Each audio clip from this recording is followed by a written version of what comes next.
Halo semuanya, apa kabar? Bertemu kembali bersama saya, Denny Purwadi. Pada edisi kali ini kita akan membahas terkait dengan Project Management Body of Knowledge edisi ke-8 yang mungkin dalam waktu dekat akan segera dirilis oleh PMI. Beberapa waktu yang lalu PMI sudah mengeluarkan TOC-nya, Table of Content dari PMBOK 8. Ya, kalau kita lihat secara keseluruhan beberapa halaman TOC ini, kita bisa melihat bahwa proses itu kembali masuk ke dalam PMBOK. Yang sebelumnya di PMBOK 7, proses itu dipisahkan dari PMBOK. Jadi masuk ke dalam satu buku baru yang kita kenal sebagai PGPG. Process Group Practice Guide.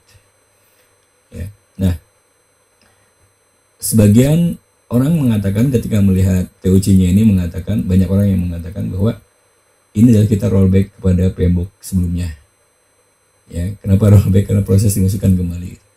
Tapi kalau menurut PMI sendiri bukan. Ini merupakan suatu evolusi dari PMBOK 7 ke PMBOK 8. Ya. Saya melihat dalam satu percakapan di LinkedIn, CEO-nya PMI, Pierre Lehman, mengatakan bahwa ini bukan merupakan gabungan dari PMBOK 6 dan PMBOK 7, gitu ya. Seperti hal yang dibaca dari komen-komen yang teman-teman atau praktisi project management mengatakan seperti itu. Jadi bukan gabungan, ya. Nah, Lehman juga mengatakan bahwa PMBOK ini akan segera dirilis dalam waktu dekat, dalam beberapa pekan ke depan, gitu. Dia bilang di Global Summit. Kalau di Global Summit berarti itu akan dirilis di sekitar tanggal 12 sampai dengan tanggal 15 November. Karena Global Summit akan diadakan pada tanggal itu. Hari ini ada kejutan lagi. Lehman mengeluarkan Appendix 5 dari PMBOK, yaitu Evolution of the PMBOK Guide. Saya sudah coba baca di situ, ya. Dari lampiran 5 ini, ya kita itu yang mengklarifikasi bahwa ini bukan sesuatu yang rollback, ya, tapi bukan evolusi, gitu. Apapun itu, ya. Kemudian saya melihat ada beberapa highlight yang mungkin bisa kita dapatkan dari sana, ya. PMBOK 8 melanjutkan dari PMBOK sebelumnya, pengembangan dari PMBOK sebelumnya, ya. Di dalam lampiran ini juga kemudian kita bisa melihat ada menggabungkan 3 hal penting, ya. Itu terkait dengan prinsipal yang diperkenalkan di PMBOK 7 itu masih tetap ada, ya. Prinsipal itu mengapa kita melakukannya. Kemudian ada juga domain di situ, apa yang kita lakukan, ya, dan juga ada area fokusnya. Itu menjadi satu kerangka kerja, menjadi satu framework yang dijadikan bagian dari PMBOK 8 ini, ya.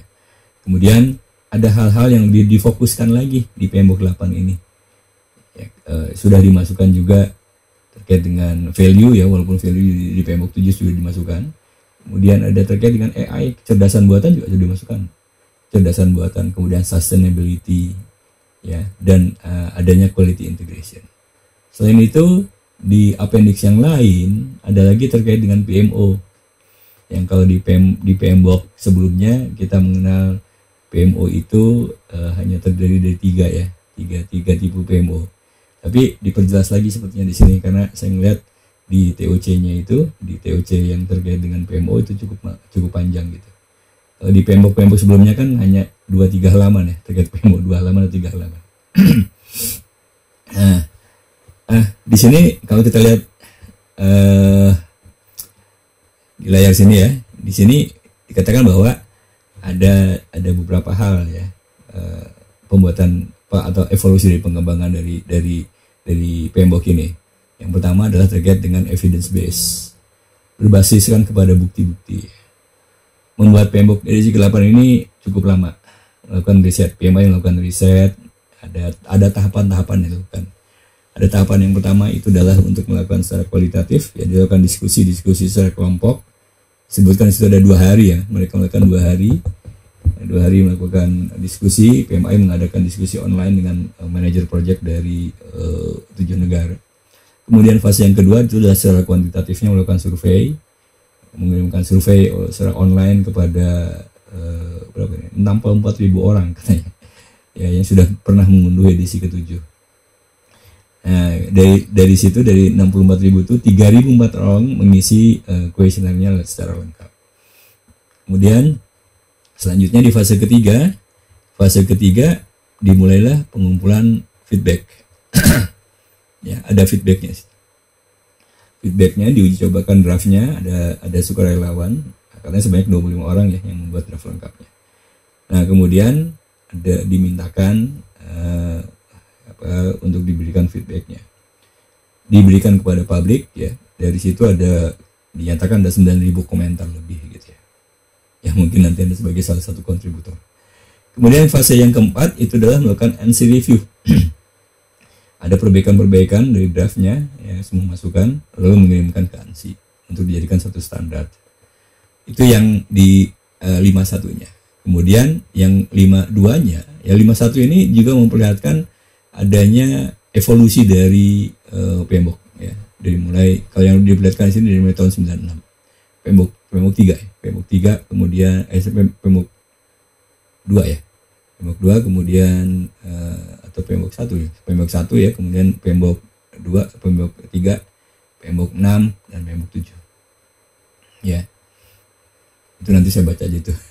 Oke, kemudian yang sebenarnya adalah change apa yang ada di dalam edisi ke-8, perubahannya apa gitu ya.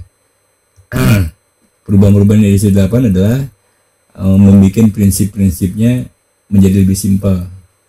Ya, katanya sekitar 88 responden itu setuju kalau perlu ada standar berbasis prinsip ya. Nah, karena prinsip-prinsip manajemen proyek itu juga penting banget. Tapi responden juga bilang prinsip-prinsipnya itu harus lebih gampang dipraktekkan dan bikin nggak bingung gitu ya.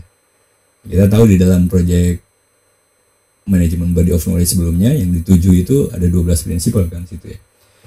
Kemudian juga perubahannya adalah mengembalikan kembali proses grup ya sebagai area fokus sekarang ini, sebagai domain di situ ya.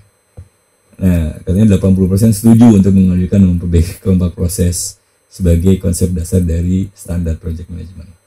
Ya, proses-prosesnya tentunya adalah ada adaptif di situ, ada prediktif ya, dan sebagainya. Kemudian yang ketiga itu adalah reintroduce proses. Reintroduce proses. Jadi ada 79% responden merekomendasikan bahwa technical ways of the working, wow-nya dan proses itu juga harus dimasukkan kembali. Dan yang terbukti gitu ya, di dalam pengelolaan proyek itu proses-proses kita pakai gitu kan.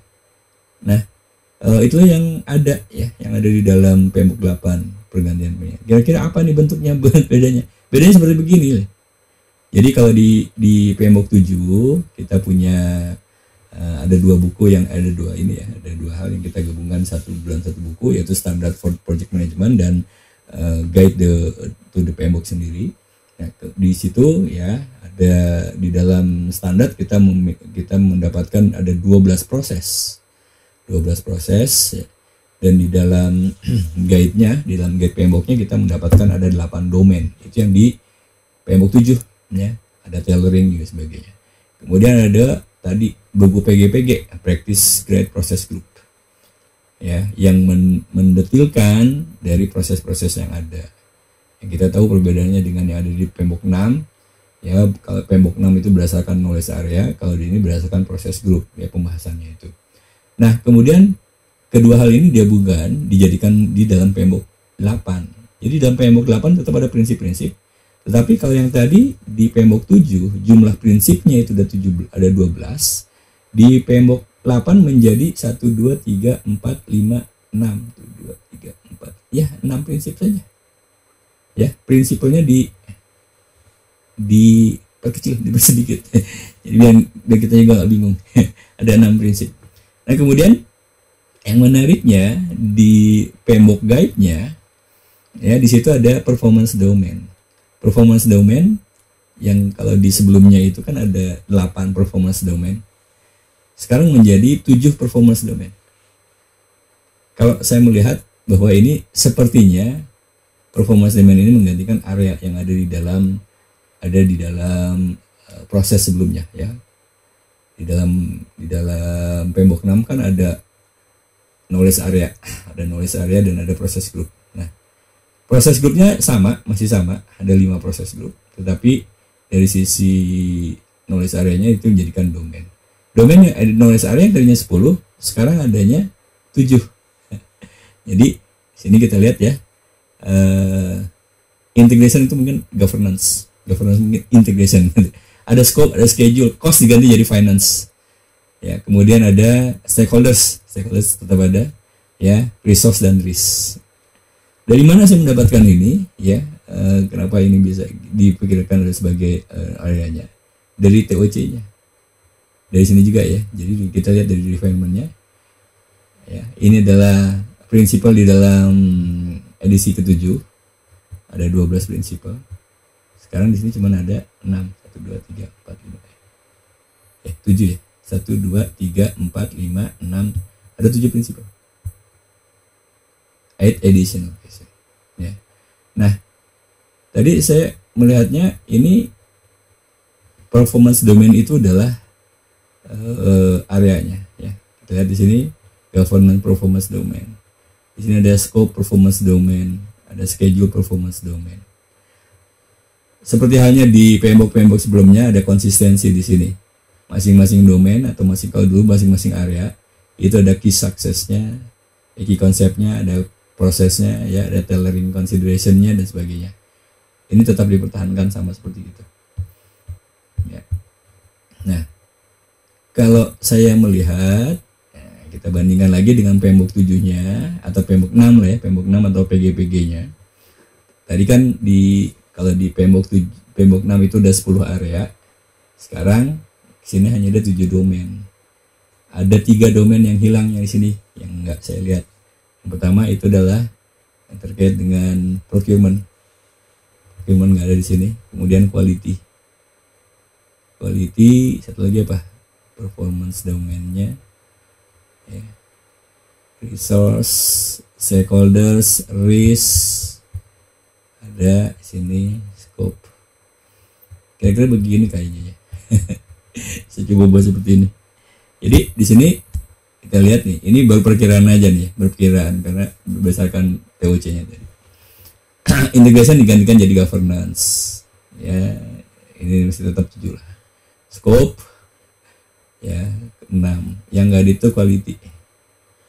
Quality tadi nggak ada, performance domain quality. Communication domain juga nggak ada.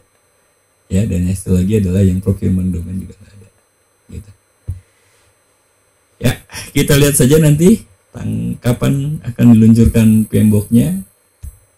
Mudah-mudahan kita bisa lebih paham lagi, bisa lebih mudah lagi. Terutama teman-teman yang akan ngambil ujian PMP-nya ya. Oke, terima kasih. Itu sekedar melihat, karena kemarin melihat ada yang mengatakan evolusi, ada juga yang mengatakan ini adalah rollback ya. Nah, maka kalau kita ngelihat di sini, ya saya bisa menyimpulkan bahwa oke lah, inilah evolusi yang rollback. Oke, sampai jumpa lagi di lain waktu ya. Assalamualaikum warahmatullahi wabarakatuh.